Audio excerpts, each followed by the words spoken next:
That's the whole point of these calls, is to inform us of what plans are happening so that we don't fall into fear and we don't fall into the narrative.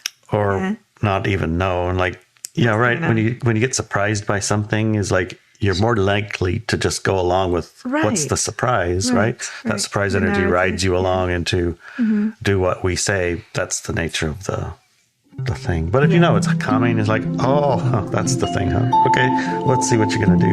Yes.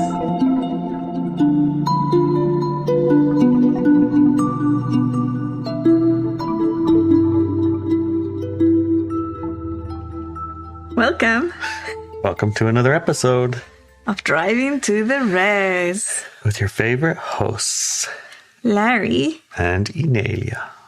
Yay, we're here. Happy New Year. Happy New Year's. Yeah, because by the time we get to publish this, it's going to be 2024. A new beginning. Yes, now I have to remember to write the 2-4 instead of the 2-3. And honestly, I was still writing 2-2. Oh my goodness. You're stuck in the past, honey. You're stuck in the past. Mm-hmm. So this podcast is based on the article. The article that you can get from Substack / Inelia Benz. Yes. And it's called Riding the Waves of Beginnings.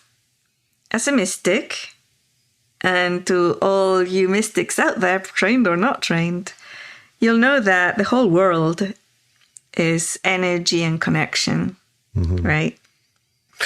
Yeah, I mean, we spend so much time like trying to figure out how to get along with the world that we're in, when the world that we're in, we're not really understanding.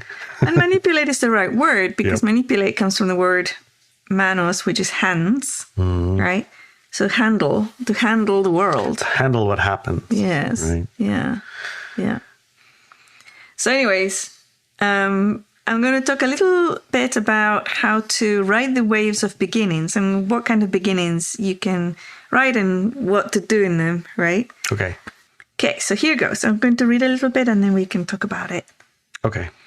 A few days ago, from the release date of this newsletter and podcast, we would have had our Looking at 2024 live call. And by the time you read this, we'll be in January and you will have a lot of information on what to prepare for in the coming year. Before you go much further, can you elaborate a little bit? Because let's say you missed it. Well, yeah. So every year, traditionally, and we started this tradition with the 100th Monkey Boys, remember? Right, 100 Monkey Radio show, 2010, 2011, 2012, way back when. I remember staying up late on New Year's Eves, and instead of going out partying, I would listen to the What's Going to Be Coming interview. I like that. And then that show ended. So we decided to continue with the tradition by looking at the new year every year, right? And the methodologies and things that I use have been becoming a little bit complicated because, we're in a split. Right, and that makes looking at what? Exactly. So what I've been doing the past 2-3 years is to look at the plans that the dark side have been...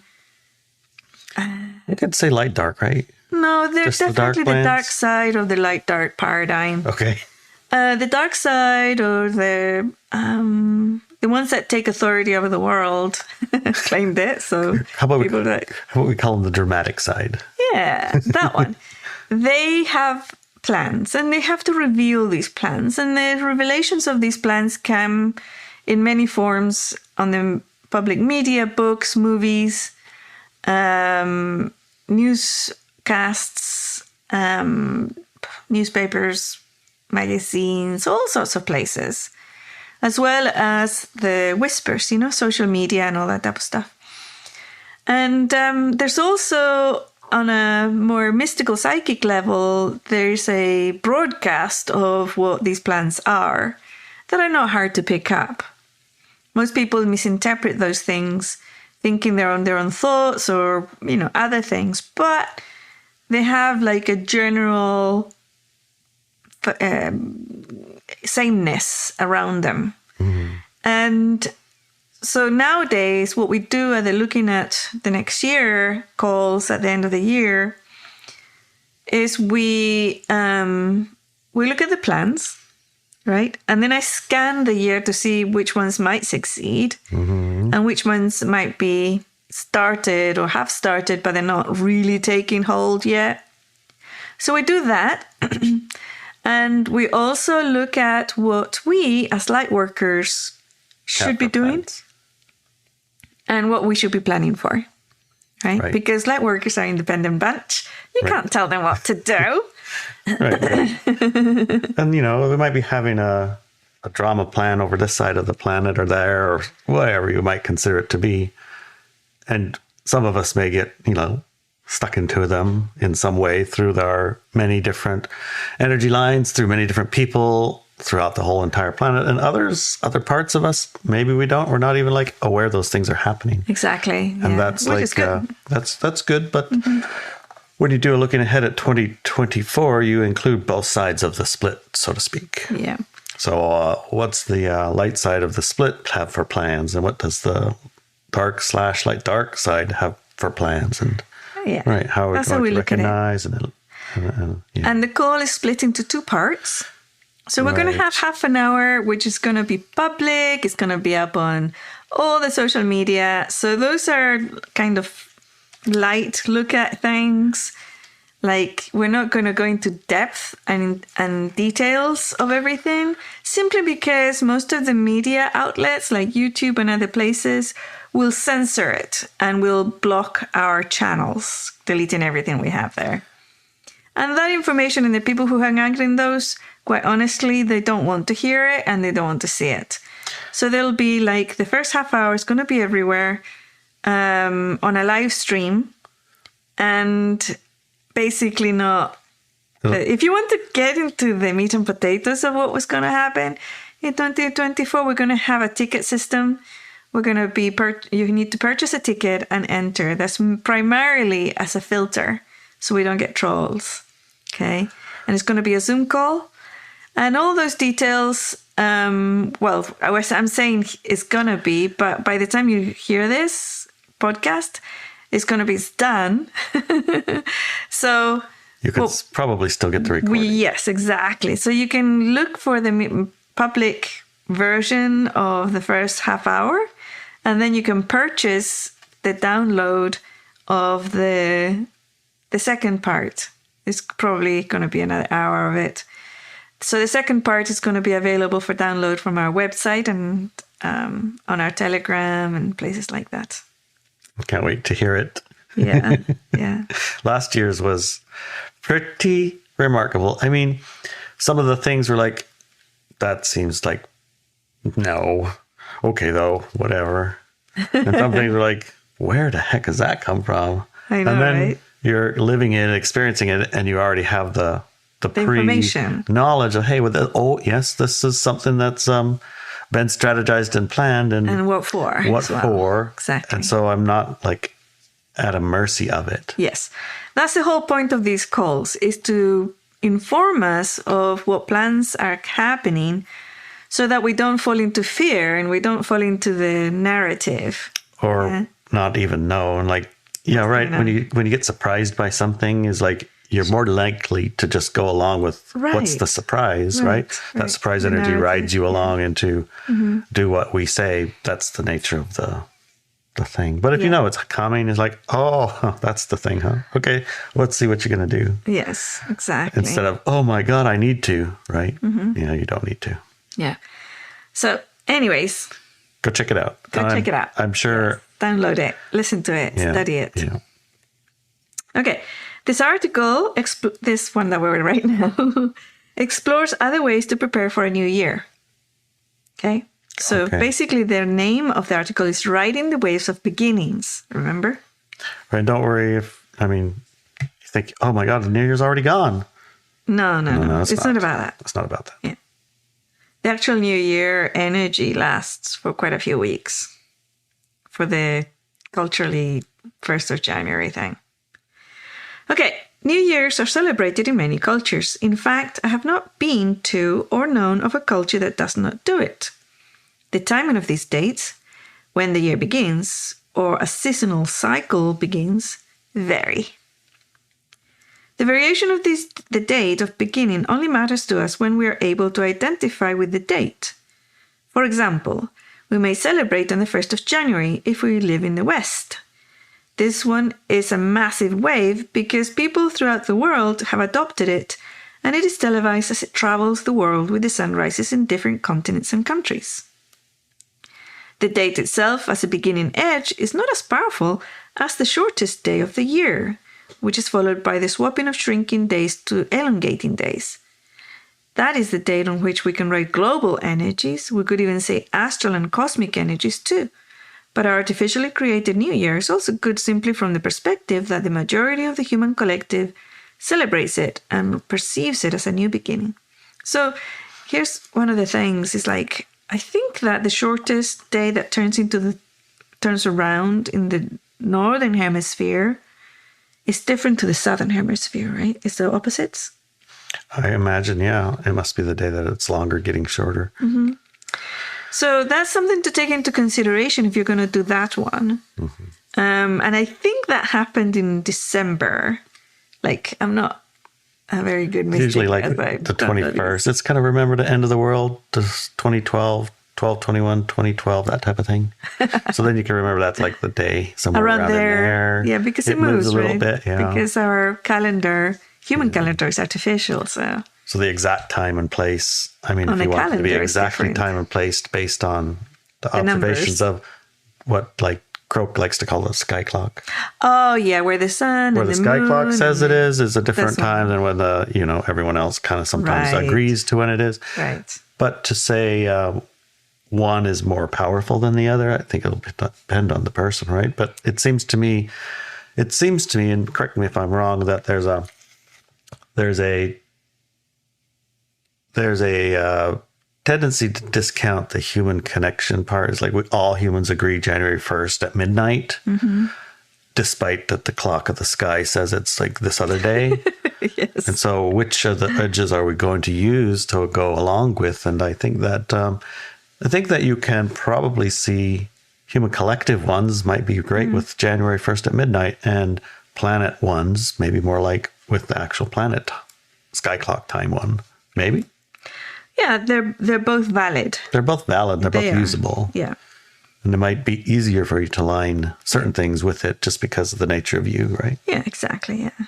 It's what really resonates with you. And you can make it and connect with the global ones, the solstice and equinoxes. And you can connect with it. And when you connect with it, it becomes powerful. But if you're not connected to it, it bypasses you. It's like surfing. A massive wave might come. But if you're sitting on the shore, on the beach, it's just another wave, right? That you're not participating in. Or it's kind of like, I think about it's like Christmas morning, you open your presents, right? Mm-hmm. And my dad was like, we need to have Christmas a week late so that we can get all of our presents for half price. And then we'll open our presents on December 31st or something, and that'll be our Christmas. I'm like, not so exciting. It just not doesn't have it. And in Chile and other Spanish-speaking countries, it's the 6th of January when they say the wise men arrived with the presents. Oh, yeah. So now you have 2 Christmases because you have to do... Got to do everybody else's and ours. Yeah. And then I remember having friends in Alaska from different countries who had different traditions. They had a wooden shoe filled with something, and they had that for a present some day before or after. I don't remember exactly, but there was there was a wooden shoe involved, and it was full of treats in some kind. Nice. Yeah. Yeah. And this might be related to the next bit. Oh, what is that? Another new year to put in our calendars and use as a new beginning is the Chinese New Year. That's a huge one too. It also has millions, if not billions, of people celebrating it. Probably, I think so. Yeah, this happens in a lunisolar configuration combining spring. Yes, a great start of a cycle. Also, that seems and the new moon. Yeah. So the sun, the new moon, and spring. This appears between the 21st of January and 20th of February. So every year is different. This one gives us the double whammy of a new moon and spring. And yes, we can write new beginnings at the start of spring, equinox, and solstice, and every new moon. If any of these combine in our artificial calendar, depicting the first of the month, even better. Right, I call it stacking edges. Stacking edges, yeah. Artificial dates are not as powerful as seasonal, lunar, or solar cycles, but they're good. They're really good. If you have some important magic to do, then get up very early and wait for the very first spark of light from the sun to appear in the horizon. This is a powerful beginning that happens every day. Not only that, but according to the new biology student of Dr. Cowan's, that edge will also structure your body's water. Can you tell us a little bit more about the structuring of body's water?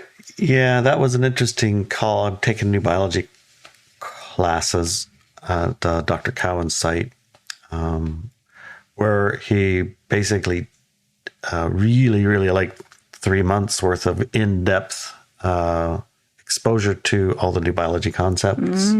And one of the parts of the new biology classes is about every other week or so we have a Zoom call with him to go over the chapter what we're just talking about. It might be cancer, it might be heart attacks, heart attacks, or whatever. Yeah, whatever the shingles and whatever the chickenpox. All the things. Whatever the thing was for that 2 weeks or so that we were studying intently, then we'll have a Zoom call and we'll go over questions and maybe a little bit of insights around it.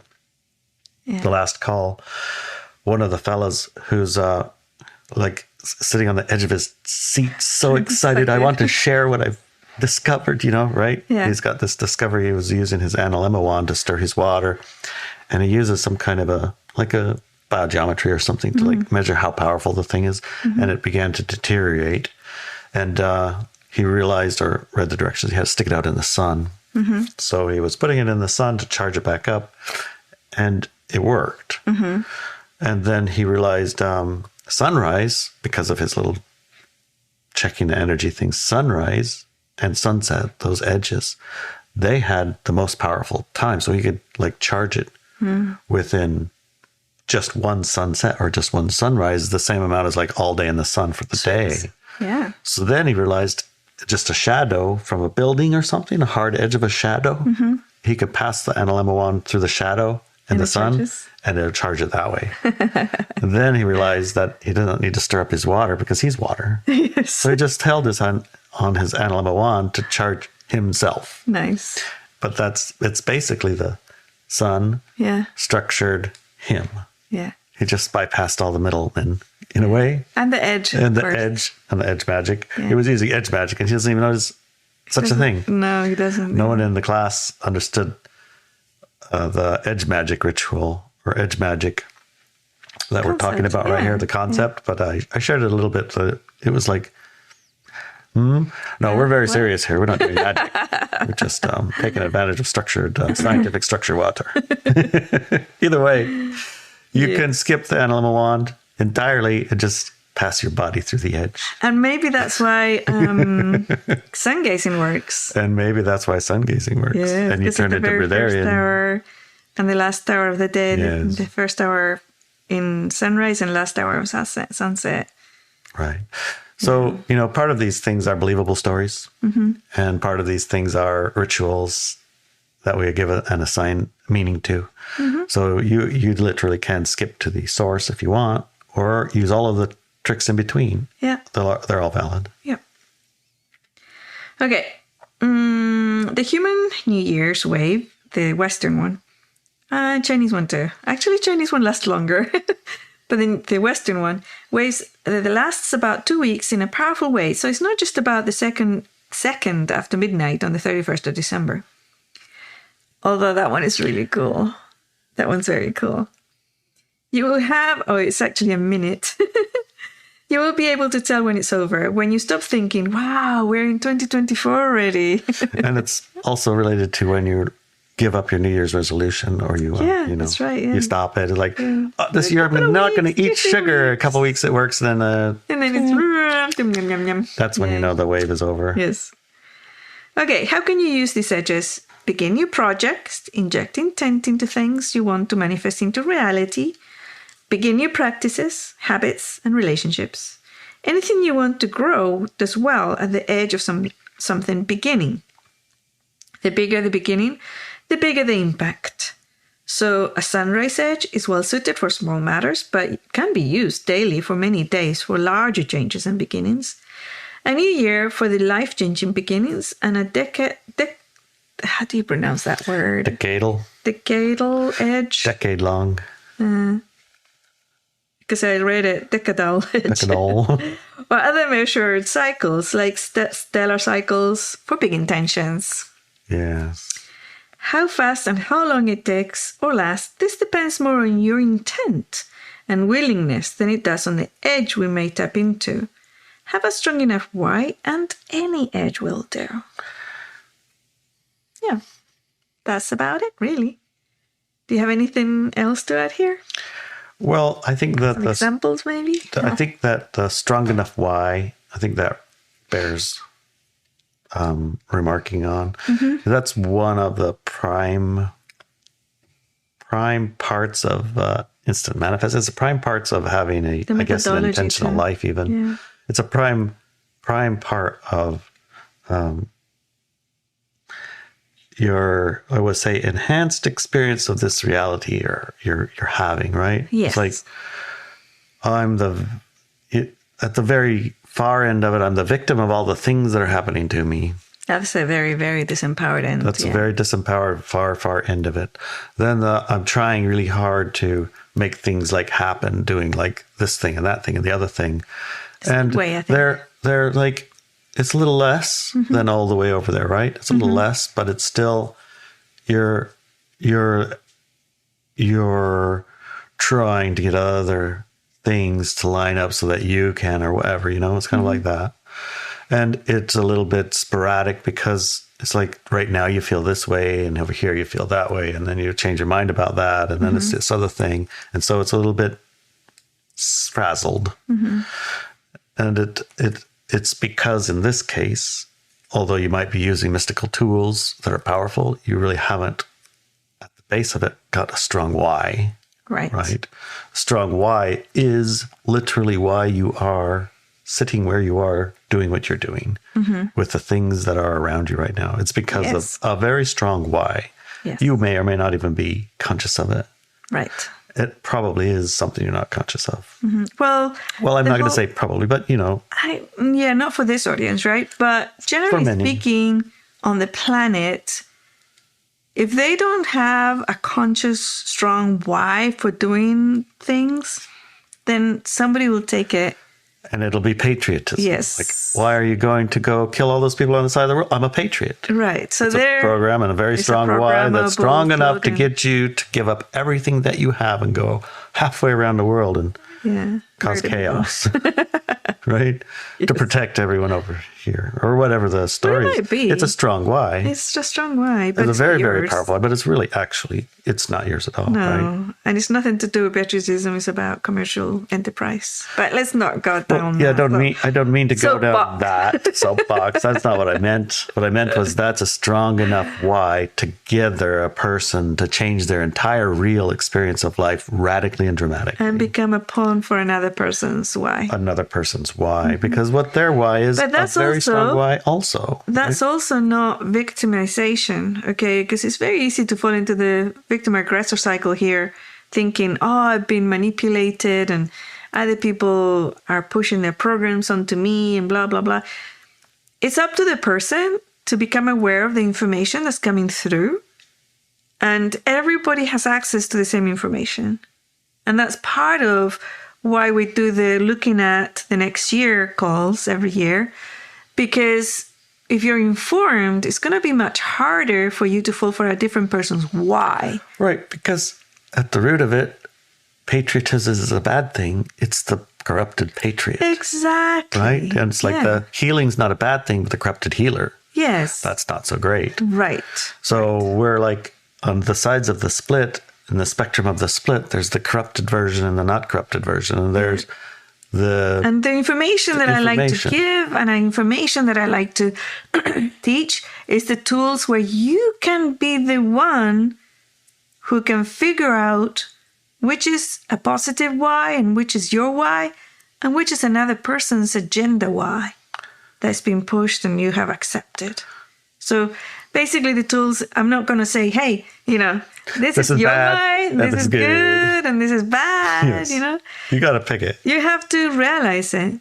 Because a lot of people that go to war, for example, they're wise because they have no other expression of being a warrior. Yeah. And they want to be good and save people. So they defend. So they go for it, Right. And it's not like a small thing to do that. That's a giant why. And it's massively impactful in their life. Yeah. So you can have that same strong why that's massively impactful and be one that you actually, have a hand in choosing. Exactly. And can see clearly that it actually matches your why. Yeah. Right. And it's going to be incidentally more than about you. What is? Your why will be larger usually, than you. Yes. A strong why includes more than usually you. So with that strong why, then you can start looking for edges. Yes. Right? And you can do a little bit of edge supercharge magic. that. Yes. Supercharge that. And if you're curious to see how that maybe have done in the past, how these whys are manipulated, look at the edges that were used to manipulate them. Mm-hmm. Yeah. Like 9/11 was a pretty strong edge. Mm-hmm. And that's a mystical date that's been used many times through the past to do the same type of action. Yep. And since then also. Mm-hmm. So, that's an edge. Yeah. An edge attached to a strong why. Yeah. That's somebody else's why mostly. Mm-hmm. Right. So you can use that same edge for your own why. Mm-hmm. I don't know how successful your own why is using someone else's edge. Negative edge. Right. I don't know what the consequences of that are. That's why we use things like New Year's, because generally speaking, they're like agnostic. They are very powerful and happy. Powerful and happy? Okay. All right. So pick your edge. Pick your edges carefully. But, a hijacked edge is a thing to talk about too. What if it's an edge that's just strong power, but it's been hijacked by time to generate the negative experience or the low frequency experience, because that was what we wanted, was that. I mean, you need a powerful edge to get everyone who's light beings to have a negative experiences. So it's a powerful energy. But how do you use it without,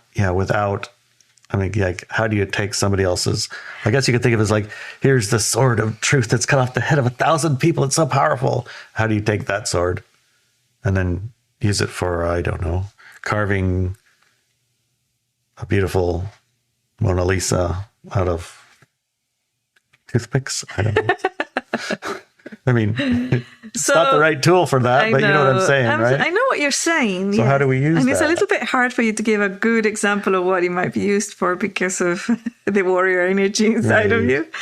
But I understand it. One of the things that you can do when you identify an edge, like you identified 9/11, right? And so to identify it, you trace back the mythos behind it. Where did that come from? And I think a lot of people have done research around it, and it has to do with numerology. So you can detect it that way and see and also what's been observed is that it doesn't happen every year, right? But some years that date becomes very powerful. So you can research that. Once you understand the nature of the edge, then you can utilize it. Then you can utilize it no matter what other people have done with it. That makes sense. Because right now, at the very surface, you just negatively. You just align with whatever negative things are occurring with that date, and that gives it like a little bit of a taint. Exactly, and that's the whole point of it. Got it. Right. Okay. Taint it. Yeah. So, yeah, lots of information. Okay, well, you know what we talk about, and you know what we'll be talking about in the second hour. It sounds like a bit of mysticism, strong whys. We'll be talking about 9/11, it looks like, and we'll be talking about powerful New Year processes that mystics might do, and generating, and probably a strong why, strong enough for the group of us to use together. Yeah. Mm-hmm. That might be fine. I mean, we might see that next hour. Yes. Let's see. Okay. See you there. Oh, where can people see us? Oh, well, you know, if you don't know by now, I'll tell you. Okay. Go to subscribestar.com and Inelia Benz, and there you go. Or you can even type drivingtotheres.com. Yes. And there you go. You'll figure it out. Drivingtotheres.com. Yep. And you click on the subscribe button and you get the second hour. And the second hour is usually way more than an hour, but, you know, we had to have a name for it. Yes, indeed. And so see you in the second hour. All right. See you there.